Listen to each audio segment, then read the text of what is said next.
Yankee Jeff, it's not your fault, and we are all the INYF family. Thanks for stopping by tonight. I do appreciate you guys coming to my codependency recovery and enabling channel.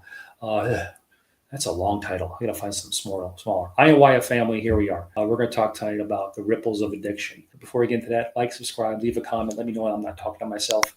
And the notification bell, very important. Next time I drop a video, you'll be notified. The ripples of addiction. What I mean by that is addiction, the ripples of addiction.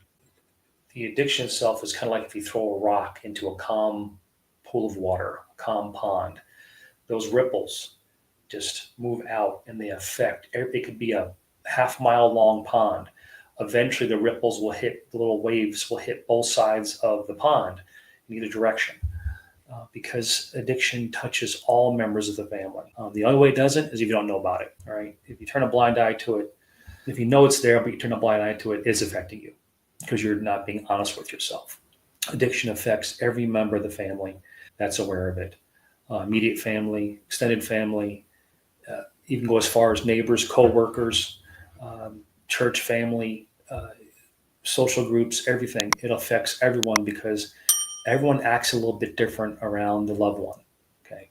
I don't use the term addict or alcoholic because I don't possess their addiction. I don't claim them as being my addiction, my alcoholic. They're your loved one. Okay. Just call them your loved one. That's the synergy that keeps us all bound together, is the love.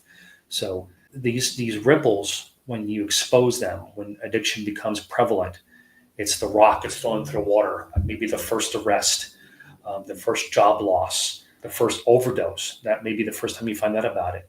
It ripples out and it affects everyone. Eventually grandma knows, and Uncle Jimmy knows, and Aunt Heidi knows, and before you know it, the neighbors know. The neighbors see the police car pull up in front of the house because your loved one had an episode. They see the broken windows being replaced because your loved one had a tantrum. When they see the car being repossessed because the loved one couldn't make the payments anymore. These are all things. It's really hard to hide addiction. It really is. Once the initial rock has been thrown into the water, those ripples are seen by everybody and it affects everyone. Okay. Yeah. By the time the ripple gets to the shores, it may be softened a little bit, but it's still an impact. It still affects everyone around it. So don't feel for 1 minute that you can hide addiction to where you can kind of keep it out of everyone's sight. And that's what we did for years. We kept addiction away from everybody. It was an ugly thing. You know, it was disgusting. It was ugly. Drunks were ugly. Addicts were ugly, disgusting, and they're just despots. And it's a disease, people. It's a disease. Does that mean that we give them a free pass? No. Okay. I often say that it's a disease. It's like anything else, like cancer, leukemia, et cetera, like that.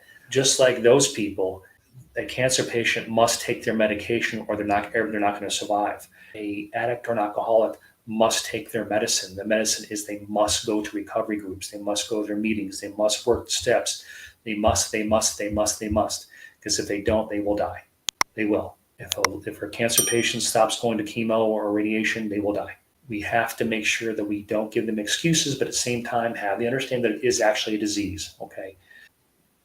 The ripples are something that once the rock is thrown into the water, you can't hide it. It's out there for everyone to see. So lean into it, embrace it, and don't be ashamed by it. Okay. Don't be ashamed by it. Addiction and alcoholism has been around since dawn of time. How we treat it is up to us. The ways of treating it are 1,000 times more than they used to be, even 15 years ago, 10 years ago.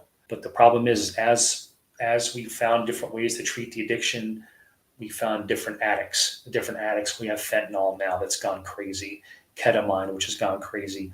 All these new designer drugs that are out there that are just, we put so much effort into these part-time chemists put so much effort into making these new drugs that we could probably save the world's famine problem if we put it towards other uses. But it's all about money. It's all about that money. All right. The ripples of addiction affect everyone. Don't hide it. Lean into it. Brace for the wave. Ride through it. Okay. Remember this. When I was in the Navy, I learned 2 things: pitch and yaw. Pitch, yaw. Okay. Addiction will hit you both ways: left, right, up, down, and it will make you seasick. It will. But eventually you'll get your sea legs under you and learn how to fight through it. All right. How do you overcome the ripples of addiction? You must go to an Al-Anon meeting. You must go to a favor meeting. You must work the steps. You must get into your one day at a time book or Courage to Change. You must work your steps. You must take your medicine.